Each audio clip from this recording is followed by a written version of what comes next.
అసలు నాగపాము పగబడుతుందా? మనుషుల మీద నాగపాము ఎందుకు పగబడుతుందరా?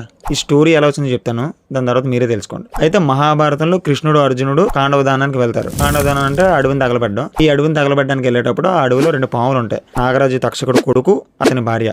ఈ తక్షకుడు కొడుకు పేరు అశ్వసేనుడు. అయితే కొడుకును కాపాడుకుందాం అని చెప్పి ఆ తలపాము ఏం చేస్తుంది అంటే తనని మింగేసి గాల్లోకి ఎగిరిపోతుంటది.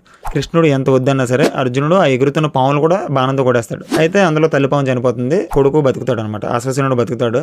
తల్లిని చంపాడన్న కోపంతో అర్జునుడి మీద పగతో తపస్సు చేసి నాగాస్త్రంగా కర్ణుడు అంబుల పొదలో చేరుతాడు. కరెక్ట్ గా కురుక్షేత్రం టైంలో కర్ణుడు నాగాస్త్రాన్ని అర్జునుడి మీద ప్రయోగిస్తాడు. అయితే వస్తున్న నాగాస్త్రంలో అశ్వసేనుడు ఉన్నాడని చెప్పి కృష్ణుడికి తెలుసు. నాగాస్త్రం వస్తున్న సమయంలో కృష్ణుడు రథాన్ని కాలుతో తొక్కుతాడు కిందకి. అయితే ఆ రథం ఒక అడుగు కిందకి దిగేసరికి మెడక తగలాల్సిన బాణం కాస్తే కిరీటాన్ని ఎత్తుకుని వెళ్ళిపోద్ది. అర్జునుడు మిస్ అయిపోయాడని చెప్పి నాగాస్త్రం అంటే అశ్వసేనుడు ఏం చేస్తాడంటే కర్ణుడు చెవు దగ్గరికి మళ్ళీ తిరిగి వెళ్ళి నన్ను మళ్ళీ ఇంకొకసారి ప్రయోగించి నేను అర్జునుడిని చంపుతానని చెప్పి కర్ణుడు చెవు దగ్గరికి వెళ్ళి అంటాడు అనమాట. ఈ సంఘటన వల్ల నాగపాములు మనుషుల మీద పగబడతాయని చెప్పి ఇంకా ప్రతి ఒక్కడు వాడుకోవడం మొదలు పెట్టారు. ఇంతకు మించి ఈ నాగపాము మనుషులను పగబడడం వెనకతల ఏ స్టోరీ లేదు. అసలు నాగపాములు అనేవి మనుషుల మీద పగబట్టవు. కానీ ఒకటి ఏంటంటే పాములన్నింటిలోనే యాక్టివ్ గా ఉండేది నాగపాము. ఎందుకంటే ఒక కుక్కకి ఒక వీధి నుంచి ఇంకొక వీధి చివరి వరకు దానికి ఎలాగైతే బోర్డర్ ఉంటుందో ఒక నాగపాము కూడా దాని సరౌండింగ్స్ ఒక ఏరియా ఉన్నది ఉంటుంది. ఆ ఏరియాలోకి వెళ్తే అది మనిషి మీద రివర్స్ లో అటాక్ చేస్తుంది. మిగతా ఏ పాములైనా సరే పారిపోవడం చూస్తాయి, కానీ నాగపాము మాత్రం తిరిగి అటాక్ చేయడం చూస్తుంది. అంతకు మించి నాగపాము అనేది మనిషిని పగపట్టదు.